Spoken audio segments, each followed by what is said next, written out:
ఇది. సార్ గతంలో మీరు ప్రతిపక్షంతో కలిసి కొన్ని పోరాటాలు చేశారు. ప్రజల్ని మేల్కొల్పారు. ఇప్పుడు కూడా వైసీపీతో కలిసి ఏదైనా పోరాటానికి మిమ్మల్ని ఆహ్వానిస్తే మీ పార్టీ తరపున ప్రజల సమస్యల మీద వారితో కలిసి పోరాటం చేయడానికి మీరు సిద్ధంగా ఉంటారా? ఇష్యూ బేస్డ్ అమ్మా. Issue based. ఫర్ ఎగ్జాంపుల్ ప్రత్యేక హోదా రావాలి ఆంధ్రప్రదేశ్‌కి. యెస్. రాష్ట్రం గతంలో కూడా మేము అందరం కలిసి పనిచేసాం. సిపిఐ, సిపిఎం, తర్వాత కాంగ్రెస్, తర్వాత మా Yes. పార్టీ మేమంతా కలిసి. అదేంటంటే మాకు పార్టీలను చూసుకునే ఆలోచన లేదు. రాష్ట్రానికి హితవు, రాష్ట్ర హితం కోసం ఏం చేయాలన్న దాని గురించి ఆలోచిస్తాం. ఏ పార్టీ అయినా కావచ్చు. ప్రత్యేక హోదా కావచ్చు, మిగతా కేంద్రం నుంచి రావాల్సిన ఫండ్స్ కావచ్చు, లేకుంటే మనకు బుందేల్ఖండ్ ప్యాటర్న్ లో మన అభివృద్ధి ప్యాటర్న్ కావచ్చు. వీటన్నిటి గురించి కూడా కేంద్ర ప్రభుత్వం రాష్ట్ర ప్రభుత్వానికి ఎన్నో హామీలను ఇచ్చింది. కానీ అది అవ్వడం లేదు. ప్రత్యేక హోదా మేము ఇస్తామన్నది వెనక్కి తీసుకున్నారు. ఏ ప్రభుత్వాలు కూడా గట్టిగా అడగలేకపోతున్నారు. సో ఆ విధంగా రాష్ట్ర హితవు కోసం అందరితో కలిసి పనిచేస్తాం. అందులో ఏమి అందులో ఒకరితో పని చేసినంత మాత్రాన ఆ పార్టీతో ఉన్నట్టు ఎప్పుడు కాదు. రాష్ట్రం ప్రధానం. State is first. అలాగైతే ట్రంప్ అంటాడు అమెరికా ఫస్ట్ అంటాడు, మేము ఆంధ్రప్రదేశ్ ఫస్ట్ అని మేము ఎప్పుడు మాట్లాడాం. కాబట్టి ఆంధ్రప్రదేశ్ హితవు కోసం ఏమైనా చేయాలంటే అందరం సంఘటితంగా చేయాలంటే చేద్దాం. ప్రజలు బాగుపడాలి, ప్రజలు ఆనందంగా ఉండాలన్నదే మా ముఖ్యమైన ఉద్దేశం. Right sir. అలాగే ఇప్పుడు పార్టీలు ఏదైనా ఒక పార్టీని ఒక అడ్వర్టైజింగ్ సెక్టర్ లాగా ఉంది సార్. అంటే జనసేన తీసుకున్నా, ఇప్పుడు వైసీపీ తీసుకున్నా, నెక్స్ట్ ఎలక్షన్స్ కి దాన్ని ఒక అడ్వర్టైజింగ్ డిపార్ట్మెంట్ హ్యాండిల్ చేసి ఇంత బాగా అడ్వర్టైజింగ్ చేస్తే అన్ని సీట్లు, అన్ని ఓట్లు, అంత కార్యక్రమాలు జరుగుతూ ఉన్నాయి. డబ్బు ప్రధానంగా ఇక్కడ నడుస్తూ ఉంది సార్. మీ పార్టీని ఎలా విస్తరించే ఆలోచనలో ఉన్నారు? అంటే ఒక పార్టీ నిర్ణయాలు కానీ వాళ్ళు చేసే పనులు కానీ ఒక అడ్వర్టైజింగ్ డిపార్ట్మెంట్ కి ఇస్తే తప్ప అది వర్కౌట్ అయ్యే పరిస్థితిలో లేదు ఈ రోజు. మీరు ఎలా విస్తరించాలనుకుంటున్నారు? నెక్స్ట్ మీ పార్టీ విస్తరణ కార్యక్రమాలు ఎలా చేస్తారు సార్?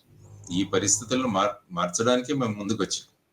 ఈ పరిస్థితులు మార్చడంలో మనం కూడా అదే పంథాను అనుసరిస్తే మరి ఎందుకు వేరేగా అనవసరం. సో ముఖ్యంగా మీరు అన్నారు డబ్బు ప్రభావం చాలా ఎక్కువగా ఉంటుంది. మీరు యాక్చువల్గా 2024 సంవత్సరంలో భారతదేశం మొత్తం మీద సుమారు 3096 కోట్లు ఖర్చు అయినట్టు అఫీషియల్ గా ప్రకటించారు. అదే అఫీషియల్ గా భారతదేశంలో అయిన ఖర్చు 1,35,000 కోట్లు. ఎంత బాగా పార్టీని మార్కెటింగ్ చేస్తే అంత ఎక్కువ ఓటింగ్ అనేది ఆ సెక్టర్ ప్రత్యేకంగా చూస్తుంది సార్. అంటే ప్రజల యొక్క భావోద్వేగాలను, వాళ్ళ సెంటిమెంట్స్ ను, ఎమోషన్స్ తో ఆడుకుంటున్నారు పొలిటికల్ పార్టీ.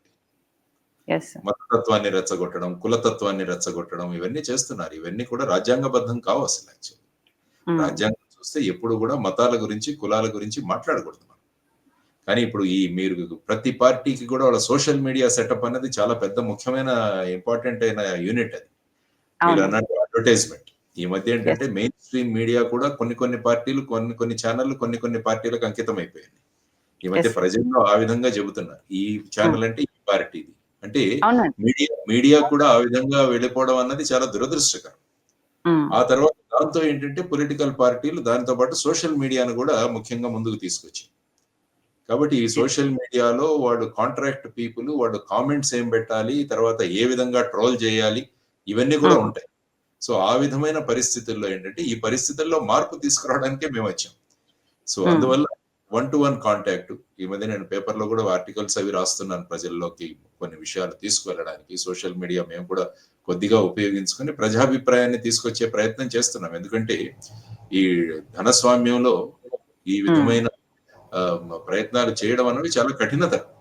ఎందుకంటే ప్రతి పార్టీ కూడా ప్రతి కాన్స్టిట్యున్సీలో కూడా 30-40 కోట్లు, పార్లమెంట్ అయితే 100 కోట్లు, 150 కోట్లు అన్న మాటలు మాట్లాడుతున్నప్పుడు ఆ ఆలోచన విధానాన్ని మార్చడానికి వచ్చాము. సో ఆ ప్రయత్నాలు చేస్తూనే ఉంటాం. ఇమీడియట్ విజయాల కోసం, దీనికోసం ప్రజల ఆలోచన విధానాలను మార్చడానికి వచ్చాం. ఆ ప్రయత్నం చేస్తూనే ఉంటాం. సరే, సోషల్ మీడియా మంచికి ఉపయోగించవచ్చు, చెడుకు ఉపయోగించవచ్చు. మీరు అన్నట్టుగా సోషల్ మీడియాని ఖచ్చితంగా వాడుకోవాలి పార్టీలు వాళ్ళ పనులు చేసే కార్యక్రమంలో భాగంగా. కానీ ఈ రోజు సోషల్ మీడియా కొంతమంది చూస్తే చాలా భయంకరంగా వాడారు. ఆ యాక్టివిస్టుల మీద ఎటువంటి సెక్షన్లు పెట్టే అవకాశం ఉంది? నిజంగా సోషల్ మీడియాని వేరే విధంగా దుర్వినియోగం చేస్తే శిక్షలు పడతాయా వాళ్ళకి అసలు?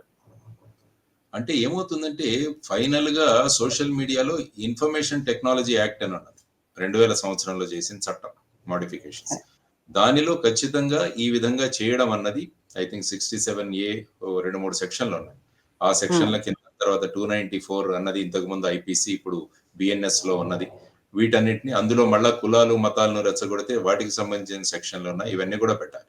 సోషల్ మీడియాను ఉపయోగించండి, కానీ ఈ విధమైన భావజాలంతో, ఈ విధమైన పదజాలంతో ఒకరిని ట్రోల్ చేసే విధంగా, ఏమాత్రం మహిళలన్న గౌరవం కూడా లేకుండా ఇలాంటి కామెంట్స్ చేసేవాళ్ళు చాలా మంది ఉంటారు. వీళ్ళంతా కూడా పెయిడ్ ఉన్నారు చాలా మంది. వీళ్ళకు పార్టీలు డబ్బులు ఇచ్చి మరీ ఈ పని చేయిస్తున్నారు. అవును సార్. సో అందువల్ల మేము సూచించింది ఏంటంటే, ఇందులో సోషల్ మీడియాలో ప్రతి ఒక్కరిని వాళ్ళ ఆధార్ కార్డుకి లింక్ చేయండి. ఇప్పుడు ఏమవుతుందంటే ప్రతి ఒక్కరు ఫేక్ అకౌంట్స్ క్రియేట్ చేసుకుంటున్నారు. ఫేక్ అకౌంట్స్ క్రియేట్ చేసి అందులోంచి మాట్లాడుతున్నారు. మళ్ళీ వాళ్ళని ట్రేస్ చేయడం చాలా కష్టం అవుతుంది. సో అందువల్ల మేము అంటున్నామంటే ఆధార్ లింక్ చేయండి. తర్వాత యూట్యూబ్లు కూడా వాళ్ళ సెన్సారింగ్ వాళ్ళు పెట్టండి. వాళ్ళ సెన్సారింగ్ వాళ్ళు చేయాలి, ఆ విధంగా చేయాలి. లేకుంటే ఏమవుతుందంటే అప్పుడు దీన్ని నియంత్రించే ధోరణి మనం అమలు చేయాలి. నియంత్రించకపోతే ఏమవుతుందంటే ఇది ఉద్వేగాలు పెరిగిపోయి ఫైనల్ గా కేసులు, తర్వాత వాళ్ళ మీద చర్యలు, తర్వాత సమాజంలో ఉన్న వాతావరణం కూడా కలుషితం అవుతుంది దీనివల్ల. తర్వాత ఏంటంటే మంచి విషయాలు ముఖ్యంగా వెళ్ళట్లేదు, ఎప్పుడు కూడా చెడు ఎక్కువగా వెళుతుంది. తర్వాత వచ్చేసి ఏంటంటే యూట్యూబ్లో కూడా ఏమీ కంటెంట్ లేని దానికి కూడా దానికి వాటి ఏమంటారు వాటిని థంబ్నెయిల్స్ పెట్టేసి దాన్ని చేస్తారు. నేను కూడా ఎప్పుడైనా, ఇప్పుడు మీరేం థంబ్నెయిల్ పెడతారో నాకు తెలియదు కానీ, సో ఇప్పుడు ఏమవుతుందంటే ఆ వీడియో త్వరగా జనాల్లోకి వెళ్ళాలి అని ఎవరికైనా ఆలోచన ఉంటే థంబ్నెయిల్ చాలా ఇదిగా పెడతారన్నమాట. ఒక చెడుని ముందు క్యాప్చర్ చేసేసి తర్వాత అది ఓపెన్ చేసేటట్టుగా. అంటే మీరు నేను అనుకోవడం ఏంటంటే, ముఖ్యంగా ఈరోజు వైసీపీతో కలిసి పని చేయడానికి జేడీ సిద్ధం, అలాంటి థంబ్నెయిల్ పెడతారు. నేనంటే ఏమవుతుందంటే వాళ్ళు అడుగుతాను, నేను ఎప్పుడు అలా మాట్లాడలేదండి, మీరు థంబ్నెయిల్ అలా పెట్టారంటే ఏంటి, లేకుంటే వ్యూస్ రావు సార్ అంటారు. ఏంటంటే ఈ మార్కెటింగ్ స్ట్రాటజీలో మీరే అన్నారు, ఈ మార్కెటింగ్ స్ట్రాటజీలో ఎక్కువ వ్యూస్ వస్తే ఆ యూట్యూబ్ వాడు డబ్బులు ఇస్తారంట. సో దానివల్ల ఏంటంటే వ్యూస్ పెంచడానికి ఈ విధమైన ఇవి పెట్టేసి జనాన్ని రెచ్చగొట్టడం. సో ఇది కూడా తప్పు. కాబట్టి వీటిలన్నిటి కూడా ఒక కోడ్ ఆఫ్ కాండక్ట్ ఉండాలి అన్నది మేము, ఎలాగైతే ప్రెస్ వాళ్ళు ఉంటారో, ప్రెస్ ఇన్ఫర్మేషన్ బ్యూరో వాళ్ళు జర్నలిజం కోసం ఒక ప్రిన్సిపల్స్ పెట్టారు. ఆ విధంగా సోషల్ మీడియా ప్లాట్ఫామ్, తర్వాత వచ్చేసి ఈ ఇంటర్నెట్ సర్వీస్ ప్రొవైడర్స్, వీరందరికీ కూడా ఒక కోడ్ ఉండాలని ప్రవేశపెట్టారు. దాన్ని మళ్ళీ విత్డ్రా చేశారు. ఫైనల్ గా ఇది రావాలి. ఎందుకంటే ప్రతి వ్యక్తి యొక్క ప్రవర్తనను నియంత్రించే విధంగా విషయాలు ఉండాలని చెప్పేసి నేను ఎప్పుడు కోరుకుంటున్నాను. కాబట్టి ఆ విధంగా చూద్దాం. పార్టీలు వాళ్ళ డిసిప్లిన్ వాళ్ళు పాటించాలి. పార్టీ నాయకులు కూడా ఈ విధంగా జరుగుతున్నప్పుడు వాటిని నివారించాలి. లేకుంటే ఏమవుతుందంటే విచ్చలవిడితనం వస్తే, ఇంతకు ముందు ఏమైందంటే స్టేడియంలో ఎవరైనా ప్లేయర్స్ ఆడుతుంటే జనాలు స్టేడియంలో కూర్చొని చూసేవారు. మీరు అదే చూడండి, ఒక స్టేడియంలో ప్లేయర్స్ తో పాటు స్టేడియంలో ఉన్న వాళ్ళందరూ కూడా దిగిపోయి ఆట ఆడితే ఏమవుతుందంటే అక్కడ కన్ఫ్యూజన్ అవుతుంది. సోషల్ మీడియాలో జరుగుతున్నది కూడా అదే.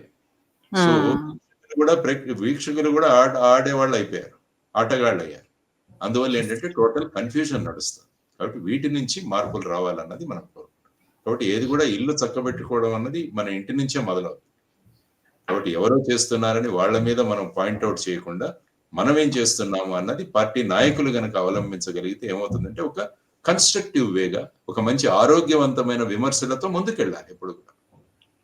అటువంటి రాజకీయాలు రావాలి.